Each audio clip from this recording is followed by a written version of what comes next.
Iran में supreme leader Khamenei के घर पे हमला हुआ है। वीडियो में एक महिला की आवाज सुनाई दे रही। इस समय मिडल ईस्ट एक ऐसा युद्ध का अखाड़ा बन चुका है जहां पे अमेरिका इजराइल के कंधों पे बंदूक रख के ईरान पे हमला करवा रहा है। अमेरिका ने पूरे के पूरे मिडल ईस्ट पे हाहाकार मचा के रखा है। 28 फरवरी को वो पूरे ईरान पे कैसा हमला करता है जिसके रिटेलिएशन में ईरान पूरे मिडल ईस्ट में जितने भी देश है जो कि अमेरिका ने जिनके अंदर अपना बेस बना के रखा है उन पे हमला करता है और पूरे के पूरे मिडल ईस्ट में करीब जो 1 करोड़ इंडियंस हैं उनकी जान अब खतरे में आ चुकी है। और याद रखिए ये एक ऐसे समय में हो रहा है जहां पर नोबेल प्राइज की चाहत में डोनाल्ड ट्रंप किसी भी हद तक जा सकते हैं। डोनाल्ड ट्रंप ईरान पे हमला क्यों कर रहे हैं इस चीज को समझने के लिए आपको हल्की सी जियोपॉलिटिक्स नॉलेज होना जरूरी है, क्योंकि अमेरिका की हमेशा से स्ट्रेटजी रही है कि वो दुनिया भर के देशों में अपने अपने पपेट सरकार बना के रखता है। याद रखिए जो सरकारें अमेरिका की बात मानना बंद कर देती है उनके बुरे दिन शुरू हो जाते हैं।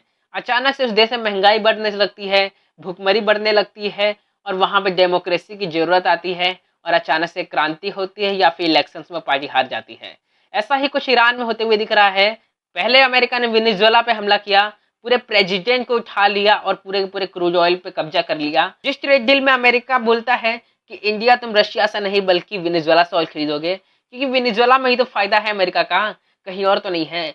इवन अमेरिका इंडिया को बोलता है कि आप एग्रीकल्चर सेक्टर खोल दो इंडिया के लिए, और इंडिया कुछ हद तक मान भी जाता है। कॉमर्स मिनिस्टर से पूछो कि ट्रेड डील में क्या हुआ तो बोलते फॉरेन मिनिस्टर से पूछिए, और फॉरेन मिनिस्टर से पूछो कि ट्रेड डील में आप क्या करके आए हैं तो बोलता है कॉमर्स मिनिस्टर से पूछिए। ये इंडिया में हो क्या रहा है आखिर?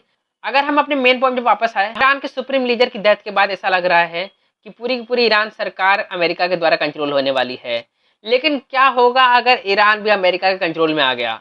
जहां पे मिडल ईस्ट हमारा बहुत ज़्यादा अच्छा फ्रेंड था, जहां पे मिडल ईस्ट के अरब देश और इजराइल दोनों हमारे बहुत सारे अच्छे दोस्त थे, वहां पे अब ऐसा लग रहा है कि अमेरिका अपने फायदे के लिए पूरी तरीके से मिडल ईस्ट पे कब्जा करना चाहता है और पूरी तरीके से क्रूड ऑयल पे कब्जा करना चाहता है। अमेरिकी सरकार का तो वही क्लासिकल स्टेटमेंट है, क्योंकि ईरान के अंदर डेमोक्रेसी नहीं है और लोगों की सुनी नहीं जाती है, तो हम ईरानी लोगों की मदद कर रहे हैं डेमोक्रेसी को वापस लाने में।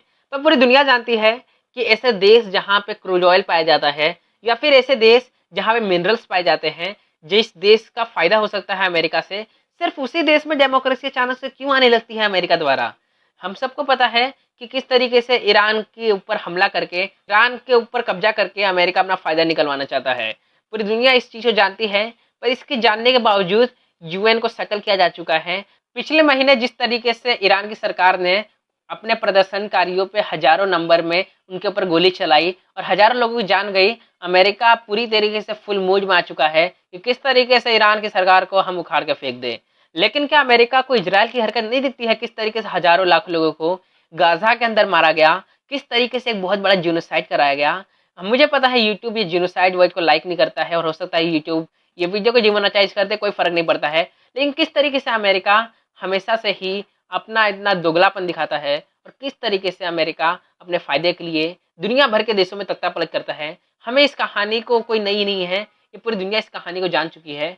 और ये चीज़ देखने वाली है कि किस तरीके से खमेनेई यानी कि सुप्रीम कमांडर की डेथ के बाद ईरान अपना रिवॉल्ट करेगा, ईरान अपने ऊपर हमला का बदला किस तरीके से लेगा।